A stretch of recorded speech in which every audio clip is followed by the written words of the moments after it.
Este es el tema 24 de nuestra serie Las dispensaciones bíblicas. Estamos hablando acerca de la dispensación de la gracia. Lo último que hablamos es qué relación existe entre el nuevo pacto y la gracia y cuáles son las bendiciones de este nuevo pacto y de esta gracia del Señor. Mencionamos 7. Primero, amor incondicional de Dios para nosotros. Segundo, perdón pleno y justificación final de todas nuestras maldades y pecados. Tercero, salvación eterna. Cuarto, adopción como hijos de Dios y pueblo de Dios. Quinto, revelación personal y experimental de la voluntad de Dios. Sexto, comunión experimental con Dios de manera personal e íntima. Y séptimo, poder para vivir victoriosamente en integridad y en justicia. Todo esto nos da la gracia del Señor y el nuevo pacto. Podemos decir que la dispensación de la gracia es la dispensación del nuevo pacto de Dios con el nuevo pueblo que es la iglesia. Entonces, cuando decimos que estamos bajo la dispensación de la gracia y que esta dispensación comenzó con el nuevo pacto, también comenzó para el nuevo pueblo que es la iglesia. Pueblo de Dios, así nos llama la palabra del Señor. Y veremos más adelante que el Señor de ambos pueblos hizo uno, de Israel y los gentiles hizo uno nuevo, que es la iglesia, ¿sí? El nuevo hombre, la iglesia. Y para este pueblo es la primicia del nuevo pacto. Estamos viviendo nosotros ya por 2000 años como iglesia las bendiciones del nuevo pacto que fue profetizado para Israel, pero lo estamos viviendo nosotros porque somos el pueblo celestial de Dios y así estaba establecido dentro de la agenda divina. Ahora, mira, la iglesia no es el Israel espiritual, ni es un reemplazo del Israel natural, ni un plan de emergencia divino por causa de que Israel fracasó y el Cristo fue rechazado. No, la iglesia no es un accidente, la iglesia no es un parche divino en el plan, en el propósito. La iglesia no es un plan B de Dios, de ninguna manera. La iglesia estaba predestinada, el plan estaba predestinado desde la eternidad. Por eso en Romanos 8, 28 al 30 dice, y sabemos que a los que aman a Dios, todas las cosas les ayudan a bien. Esto es, a los que conforme a su propósito son llamados. Porque a los que antes conoció, tú, yo, los que somos llamados, conforme a su propósito. Está hablando de la iglesia, los llamados conforme a su propósito.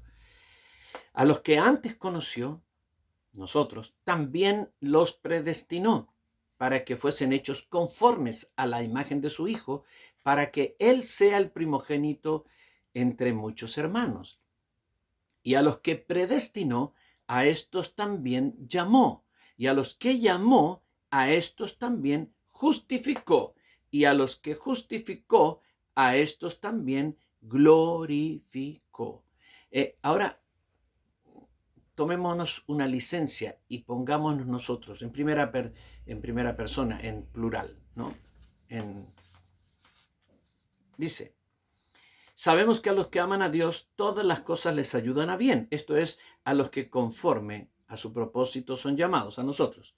Porque a los que antes conoció, es decir, a nosotros, también nos predestinó para que fuésemos hechos conformes a la imagen de su Hijo, para que Él sea el primogénito entre muchos hermanos. Y a nosotros que nos predestinó, también nos llamó. Y a nosotros que nos llamó, también nos justificó. Y a nosotros que nos justificó, también nos glorificó. Mira dónde empieza el plan y dónde termina. Esta es la iglesia, desde la eternidad. Predestinada, de acuerdo a su propósito eterno, en su soberanía. Predestinada desde la eternidad, ¿sí? Para ser hechos conformes a la imagen de su Hijo. Comienza allí luego viene en el tiempo, somos llamados, somos justificados y termina, somos glorificados. Así que no hay pérdida en el plan. La iglesia es determinada, predestinada desde la eternidad. Y entonces no es un accidente. Y para esta iglesia estaba destinado el nuevo pacto por estos 2000 años que ya estamos viviendo. Efesios 1, 11 y 12. En él asimismo tuvimos herencia, habiendo sido predestinados conforme al propósito. Muy importante esto. Dios tiene un propósito con la iglesia, pero no lo tiene desde que vino a la tierra. Dios, en la agenda divina, la iglesia estaba predestinada en su propósito desde la eternidad. Desde la eternidad. Vuelvo a leer. En él asimismo tuvimos herencia, habiendo sido predestinados conforme al propósito del que hace todas las cosas según el designio de su voluntad. Aquí está hablando de su soberanía. Nadie puede dictarlo, decirle a él lo que tiene que hacer o lo que no tiene que hacer, o restringirlo, o ponerle condiciones. Él es soberano. Y él soberanamente estableció una era donde introduciría un pueblo, formaría un pueblo que no es pueblo. Y sobre ese pueblo depositaría su pacto y su gracia en forma plena y total. Es un pueblo que no es pueblo, pero que es un pueblo para Dios. Y además que es un pueblo para Dios, y lo que Dios dice cuando Dios dice que algo es. Tú puedes rechazarlo, negarlo, no creerlo, pero es porque Dios lo dice. Pero además de ser un pueblo, es un pueblo espiritual y es un pueblo celestial.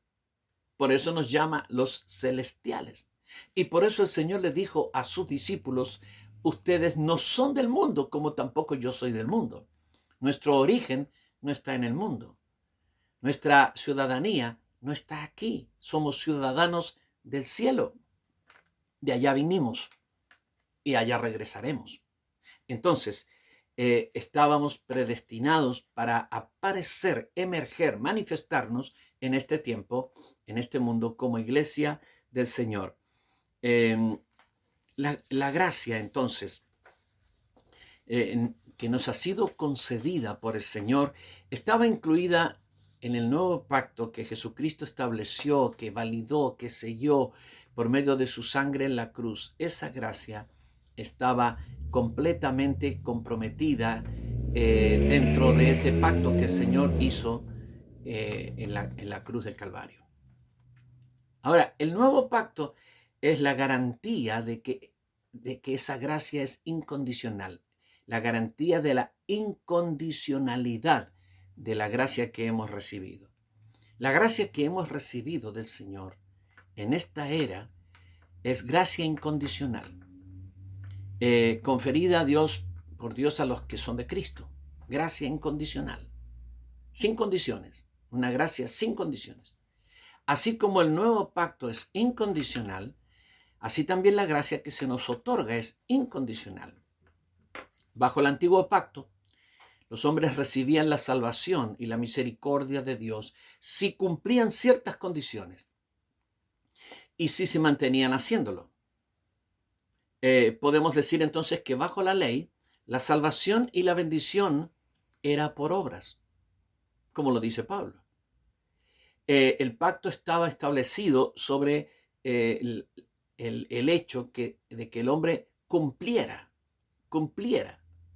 ciertas cosas. El pacto estaba establecido sobre lo que el hombre tenía que hacer. Si el hombre hacía, era salvo y mantenía su salvación. ¿Sí? Como Israel desobedeció a ese pacto, Dios se desentendió de su pueblo. En Hebreos 8, 8 y 9.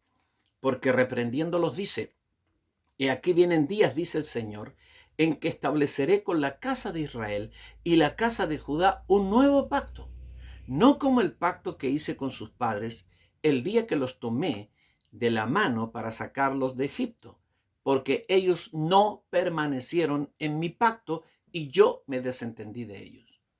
Así es que Israel no permaneció en el pacto, no cumplió las condiciones, era un pacto condicional. Pero Dios establece un nuevo pacto, no basado en lo que el hombre puede hacer, no en lo que su pueblo puede hacer, sino en él mismo, en su propia obra divina. Dios es el protagonista del nuevo pacto y la iglesia es la receptora. Mira lo que dice lo que viene. Hebreos 8, 10 al 12.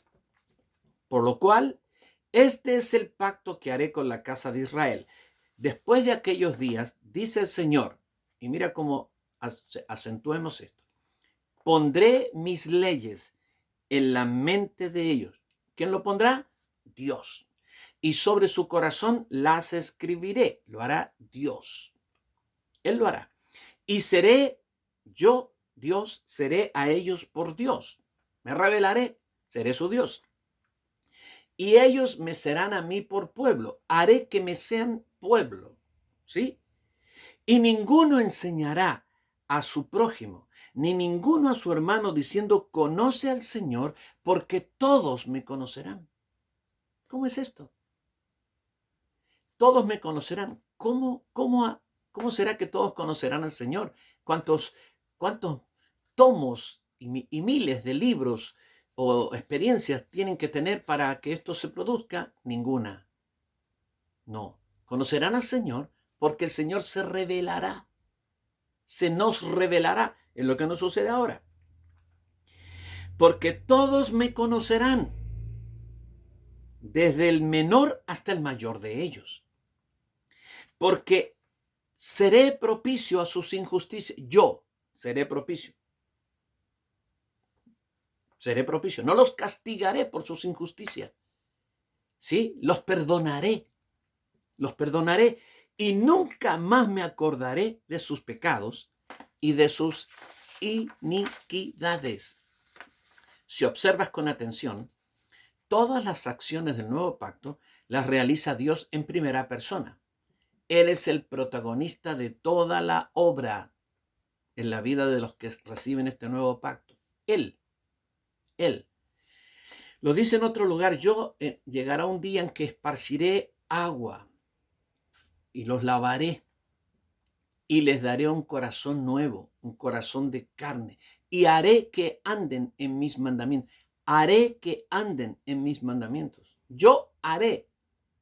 Entonces, es Dios, como dice Pablo en Filipenses 2:13, porque Dios es el que en vosotros produce el querer como el hacer por su buena voluntad. El nuevo pacto no está establecido en base a lo que el hombre puede hacer o lo que el hombre haga.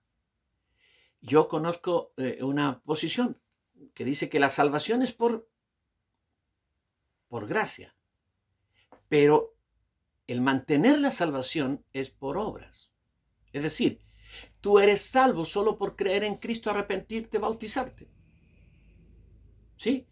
Pero para mantener tu salvación, tú tienes que mostrar comportamiento, tú tienes que mostrar obras. Tú tienes que demostrar que eres hijo de Dios. Hacer obras dignas de arrepentimiento, como le dijo Juan a los fariseos. Juan predicó ese mensaje, hacer obras dignas de arrepentimiento. Y entonces ese mensaje se predica en la iglesia cristiana. O sea, tú eres salvo, pero tú puedes perder la salvación si no haces obras dignas de arrepentimiento. Eso no es la gracia. Esa no es la gracia. La gracia de Dios es que Él hace la obra, no es que tú no lo hagas. Él hace la obra en ti y por medio de ti. Él. Entonces, cuando yo estoy frente a una situación, Dios me manda a amar a alguien a quien no puedo amar, no lo puedo amar. Yo no lo puedo amar. No lo puedo perdonar. Humanamente busco cómo hacerlo y no puedo hacerlo. Pero yo clamo, digo, Señor, ayúdame, dame amor para esta persona y dame el perdón. ¿Y qué ocurre? Que Cristo que está dentro mío, el Espíritu Santo que está dentro, la gracia de Dios que está dentro, fluyen y el amor aparece y el perdón aparece. No lo hago yo, lo hace Cristo. Entonces, la salvación es por gracia y la perdurabilidad de esa salvación es por gracia. Por lo tanto, Dios no te salva hoy día, te condena mañana. Dios te salva hoy y para siempre. Amén.